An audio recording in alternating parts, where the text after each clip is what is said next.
back and master the voice. I'm Aaron Lowe. So today I'm looking at the anatomy of just the bone and cartilage structure of your larynx, the cricoid, the thyroid, and your hyoid bone, and how it sits on top of the trachea, and it's right in front of your vertebra, and it's connected to your lungs. Okay, all of that stuff within the rib cage. But I want you to see how complex this can get, okay? When we think of the complexity of what you're touching, you're trying to feel around structures that are in there that are sometimes just normal things that you don't know what you're feeling, but they're there because they're part of other systems. We are trying to get to the feeling of the cricoid or the feeling of the thyroid cartilage because your vocal cords live in the thyroid cartilage. Your hyoid bone is connected to your tongue, but it's also connected to your collarbone, and it's connected to your sternum, and it's connected to the back of your skull. So when we start to see this, advancements of muscle tension, muscle ligament, and different types of sickness that's correlated to the neck and the voice, it can be very kind of cool that you see how it all ends up layering in. So from this dynamic, you can then add your muscle structure. Okay, I'm going to take away the platysma. I'm going to take away, let's not take away the sternocleidomastoid. Okay, we're going to keep it in there because I then want to add your lymph. Okay, your lymph node structure is all green in this image. And what's happening is if I take this muscle away now, you can really see how dynamic your lymph nodes are. And that's medicine and different types of tests that medicine puts you through. But most of us just have lymphatic drainage, and we do neck stretching, and we do different things to keep that sort of that lymphatic system happy. We add to this your veins. Sorry, the nerves. These are the nerve structures. And the nerve structures are quite complex. And then if we add the veins after that, then we know that structure is complex as well. And then I can add glands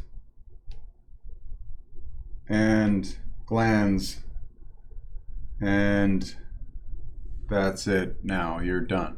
Now we need skin. Okay? So it can be, let's take some of this stuff away again. We'll take away some glands. The gland up here was a spit gland, the parotid gland. So that's a big spit gland right there. Salivary gland, okay, the parotid. But let's take it away, we don't need it. That's what you're drinking water to keep filling your mouth full of water, is this one. Take it away. And then let's remove the lymph nodes. Okay?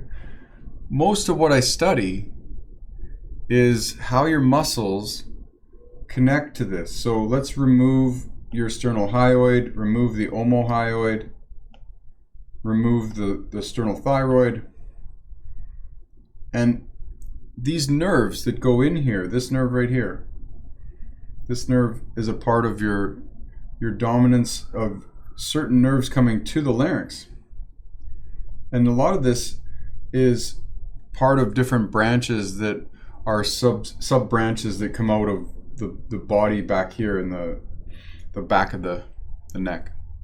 And I don't touch the back of your neck, but the front of your neck, all these little nerve endings that end up in your voice box are quite crucial for me to see. And I see them through my fingers. So we'll put the lungs away. We're going to put the blood flow away. We're going to take the nerves away. And we're right back at, let's do muscles on, and the whole system of muscles, feeling through those muscles so that I know, okay, this is my zone that I got to feel and get the voice back to a healthy state. And way in there are your vocal cords. And those are what most people end up blaming instead of saying, well, I've got a whole structure in there that I don't know too much about. Let's go and have it assessed. Let's figure out what's going on. Because say, for example, today I saw a lady who gags. She gags all the time. She gags when she brushes her teeth. She gags just sitting there. She smells something, starts to gag. She's been gagging for years. And in her very first session, she reacted so positively. She had a bit of tenderness that day, and yet she went 2 days without gagging once, even brushed her tongue. And yet most medicine has been pushing her away, saying there's nothing that they can do about her gag response. We desensitized some of the muscles that have been making her gag, and we're calming them down. She had a little bit of a negative setback because she said she went out and then came home, and that night she watched a movie and she cried. So that returned her to a little bit of tension, and today we're going to pull her away, and all I kind of told her for therapy was, don't watch movies that make you cry. Let's just stay away from those movies for now. Let's get so far away from the problem that your body doesn't want to keep going into this defensive gag response.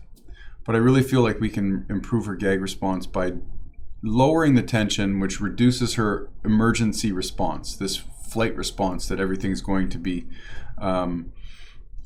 causing her damage. Okay, so that'll really help that overall structure inside there, but it's really working on two zones. I'm working on the area that's up here. Let's hide that muscle. All these muscles up here that correlate to the hyoid bone, and I'm also working on the muscles right in this area down here where her emotions sit. Okay, so I'm going to fix those muscles up and try to get them to relax, and then I'll give her exercises so she can maintain it on her own. But next week we're going to talk about the same things: voice problems, anything that correlates to severe problems like today's gag response, or seeing the layers of muscle.